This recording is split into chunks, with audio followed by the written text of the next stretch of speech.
ఏంటి సక్సెసా? సక్సెస్ గానే ఒళ్ళు ఓనం చేశాడండి. ఇంకా సేపు ఆగితే పాడి కట్టి అట్టించి అడే పంపించేసి ఉండేవాడండి. మా అదృష్టం బాగుండి బతికి బయటపడ్డాం కానండి, లేకపోతే ఈ పాటికి మా పెద్దోడు కొలువుదుకుంటూ ఉండేవాడండి. అసలేమైంది? ఏమవుద్దు బాబు, చల్లగా గోప మీద ఒకటి ఇచ్చాడు. దాంతో గొడ్ల గోపలే గోప వాసిపోయింది. బాబు ఆ కొలి మీద చల్లగా ఎచ్చగా ఊదుకుంటూ ఉంటాను కానీ ఈ యాసలు ఏమీ నాకు కుదరవు. నువ్వు వెళ్ళరా బాబు. బాబు బాబు వెళ్ళరా బాబోయ్, వెళ్ళరా బాబోయ్, వెళ్ళు.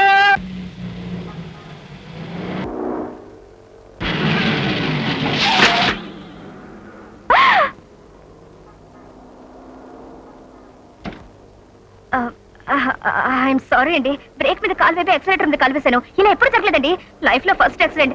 దయచేసి మీరు అల్లరి చేయకండి. మీరు అల్లరి చేస్తే పోలీసులు వస్తారు, నాకు ఇన్సల్ట్ అవుతుంది. ఒక్క నిమిషం ఇవ్వకండి. 300 సరిపోకపోతే ఇంకో 200 ఇస్తాను, సరిపెట్టుకోండి. ఇవ్వకండి 200. ప్రస్తుతం ఇవే నా దగ్గర ఉన్నాయి, దయచేసి ఏమనుకోకండి. థ్యాంక్స్ అండి. తాజ్మహల్ సుత్తా దొరికిపోయాం. ఏం చోక తప్పదేమో సుత్తి. ఏమిటి షాపింగ్ నుంచి వస్తున్నారా? ఏంటిది? ఎవరా ఈ కారుకు ఓనర్? ఓనర్ నేనే. ఈ కారుకు ఓనర్ నేను కాబట్టి ఏమిటిది? ఏమిటిది? బాగుందా? వాడెవడు? వాడెవడో ఎవడు? ఏమిటిది? మోసం, అంత మోసం. నా కార్లు గుద్ది పైగా మోసం ఉంటావా? ప్లీజ్ ప్లీజ్ ప్లీజ్ పోలీసులు పిలవకండి. ఈ బండి ఓనర్ వాడి అనుకుని 500 రూపీస్ పోయింది. ముందు ఈ ఓనర్ సంగతి ఏమిటి? నేను టింకరింగ్ చేయించాలి, పెయింట్ వేయించాలి, గ్రిల్ మార్చాలి. కమాన్ డబ్బులు చేయండి. ఇది మరీ అన్యాయమండి. ఇంత అన్యాయం మేము నార్త్ ఇండియా టూర్ వెళ్ళినప్పుడు కూడా చూడలేదు.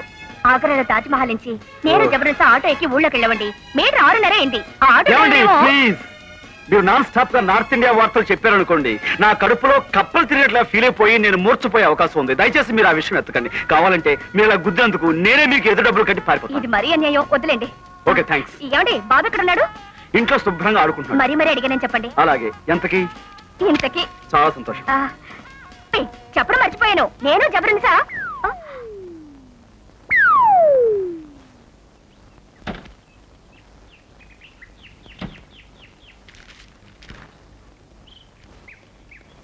హలో. ఓ పక్కన నేను మాట్లాడుతుంటే అలా మాయమైపోతారు ఏమిటండి? పెద్ద గొప్ప. అవును, ఇంతకీ నేనేం మాట్లాడుతున్నాను? నేను మా జబర్దస్త్.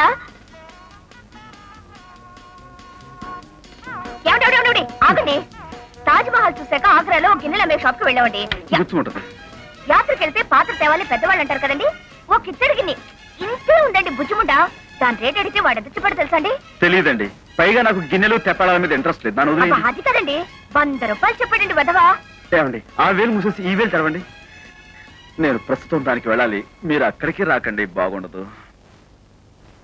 ఏమిటినా రాజా? ఏమిటి బొమ్మలు గీస్తున్నావా? నీ ఫ్రెండ్ కి బొత్తిగా సరసం తెలీదు. ఓ ఆడపిల్ల అందంగా మాట్లాడుతుంటే అలా పారిపోవచ్చా? నువ్వైనా ఆయన దారిలో పెట్టాలి కదా.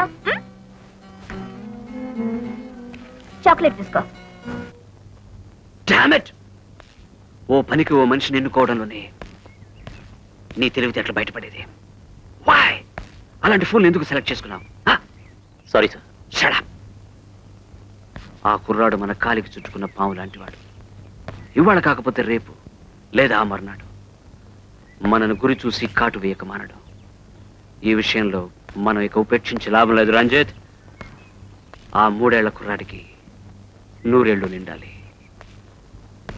ఓ అధ్యాయానికి సంబంధించిన చివరి పేజీ ఇది. ఆ పేజీ చించాయి.